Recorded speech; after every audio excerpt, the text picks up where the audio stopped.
Saurabh sir, good morning. स्वागत है आपका। बहुत बहुत धन्यवाद और समय देने के लिए। बताएं सर, कैसा लगा बजट इकोनॉमी के लिहाज से, बाजार के लिहाज से, पॉलिसी में आगे डायरेक्शन के लिहाज से? देखिए अनिल जी, जो हालात हमारे अभी इकोनॉमी के सामने है वो काफी काफी डिफिकल्ट सर्कमस्टांसेस है। मेरे ख्याल से इकोनॉमी स्लो डाउन कर रही है, सिक्लिकल स्लो डाउन। मेरे ख्याल से दूसरा तीसरा क्वार्टर आ गया है सिक्लिकल स्लो डाउन का। और जाहिर है सिक्लिकल स्लो डाउन में सरकार की रेवेन्यू ग्रोथ भी धीमी पड़ जाती है। सो वैसे माहौल में जहाँ पे सिक्लिकल स्लो डाउन है, रुपये के ऊपर प्रेशर है, सरकार के रेवेन्यूज पे प्रेशर है, मेरे मेरे ख्याल से फाइनेंस मिनिस्टर जी ने काफी काफी बखूबी से सिचुएशन को संभाला। एक स्टिमुलस दिया है इकोनॉमी को, स्टिमुलस दिया जो 1 लाख 1 ट्रिलियन का जो टैक्स कट है मिडिल क्लास के लिए, करीबन 0.2% ऑफ जीडीपी है, टैक्स कट के जरिए से एक स्टिमुलस दिया है। और स्टिमुलस देने के साथ साथ कैपेक्स की जो ग्रोथ है उसको दबा दिया है। मेरे ख्याल से जो अनाउंस्ड कैपेक्स नंबर्स हैं F26 का वो भी डिलीवर नहीं होगा। तो कैपेक्स ग्रोथ को काफी जबरदस्त दबाया गया है।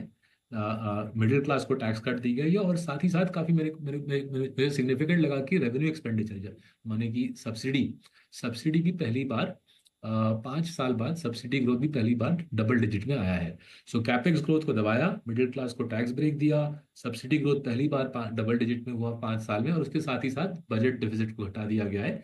डिफिकल्ट सर्कमस्टांसेस में मेरे ख्याल से ये काफी चतुर चालाक और दिमाग वाला बजट दिखाया फाइनेंस मिनिस्टर जी ने। चीज पूरी की है। अब बाजार के लिहाज से कैसा? वैसे हम तो जनरली यही मान लेते हैं, no bad news is good news, लेकिन क्या बाजार के लिए अच्छा है बजट सर? तो देखिए बाजार को, जो चीज मेरे ख्याल से अभी भी बाजार को समझ नहीं आ रही है कि काफी लोगों ने इंडिया में निवेश किया ये सोचते हुए कि स्टॉक मार्केट पूरा सीधा आसमान की तरफ जाएगा और वो लोग अमीर बन जाएंगे। सो किसी भी देश में अनफॉर्चुनेटली स्टॉक मार्केट या इकोनॉमी वैसे काम नहीं करती। इकोनॉमी साइक्लिकल स्लो डाउन में है। ये साइक्लिकल स्लो डाउन मेरे ख्याल से कई और क्वार्टर चलते रहेंगे, और वैल्यूएशन अभी भी, इंडिया के वैल्यूएशन अभी भी काफी ऊंचे हैं। अगर हम निफ्टी का देखें, निफ्टी फॉरवर्ड मल्टीपल 22 है। तो अर्निंग स्लो डाउन काफी करारा है। लास्ट 5 क्वार्टर में निफ्टी की अर्निंग्स ग्रोथ 30% से 5 हो गई है, 30 का 5 हो गया है 5 क्वार्टर में। ये मेरे ख्याल से ये स्टीपेस्ट अर्निंग स्लो डाउन है अगर हम कोविड और लीवन ब्रदर्स को छोड़ दें। This is the steepest earning slow down in a generation. और उसको मद्देनजर रखते हुए मेरे ख्याल से वैल्यूएशन अभी भी काफी ऊंचे हैं। आई थिंक अगले 12 महीने में मार्केट में अभी भी कठिनाइयां आएगी। वैल्यूएशन अभी भी ऊंचे हैं, इकोनॉमिक ग्रोथ धीमी रहेगी, कठिनाइयां आएगी। सो जो भी दर्शक है मेरे ख्याल से इनको सावधानी से निवेश करना चाहिए। ये डिफिकल्ट मार्केट है। ओके, ये अच्छी। अगले 12 महीने मुश्किल, मतलब आप ये कह रहे हैं सर कि एफआई जल्दी से आने वाली नहीं है अब?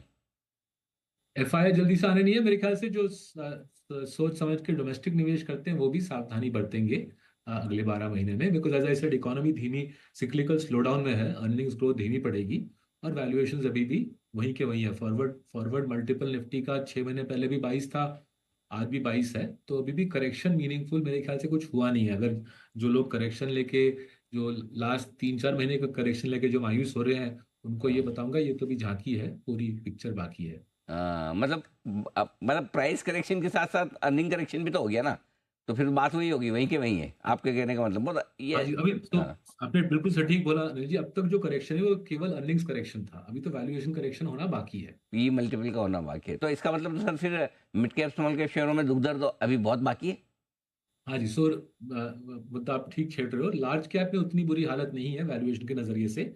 स्मॉल एंड मिड कैप में कुछ फैंटास्टिक वैल्यूएशंस है, कुछ मतलब रोमांचक है एक तरह से, कि छोटे छोटे कंपनी जिनकी कुछ खास कॉम्पिटिटिव एडवांटेज नहीं है इतने महंगे वैल्यूएशन पे ट्रेड कर सकते हैं। लेकिन होता है ऐसा, ऐसी अजीब चीजें होती हैं। बट वो जो छोटे छोटे स्टॉक्स के स्मॉल एंड मिड कैप्स में जो क्रेजी वैल्यूएशन है उसका करेक्शन मेरे ख्याल से अगले 1 साल में आ जाएगा। सर अब करे तो क्या करे फिर? जिनके पैसे लगे हुए हैं वो क्या करे, जिनको लगाना है वो क्या करे?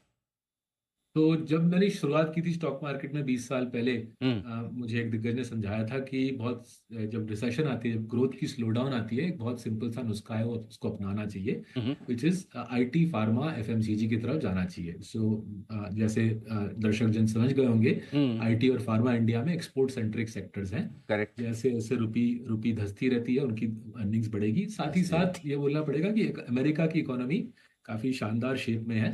तो एक्सपोर्ट ओरिएंटेड सेक्टर्स में इंडिया में मेरे को ग्रोथ भी अच्छी दिख रही है, मतलब डिमांड भी अच्छा दिख रहा है। एक्सपोर्ट ओरिएंटेड सेक्टर्स में डिमांड का पिक्चर भी अच्छा है, और रुपी डिप्रिसिएशन से भी उनको एक उछाल उछाल मिलेगी। So IT and pharma straightforward sectors मेरे ख्याल से जहाँ पे इस स्लोडाउन में शेल्टर लेना चाहिए। ये पुरानी परंपरा है इंडियन मार्केट में कि स्लोडाउन में आईटी फार्मा की तरफ चले।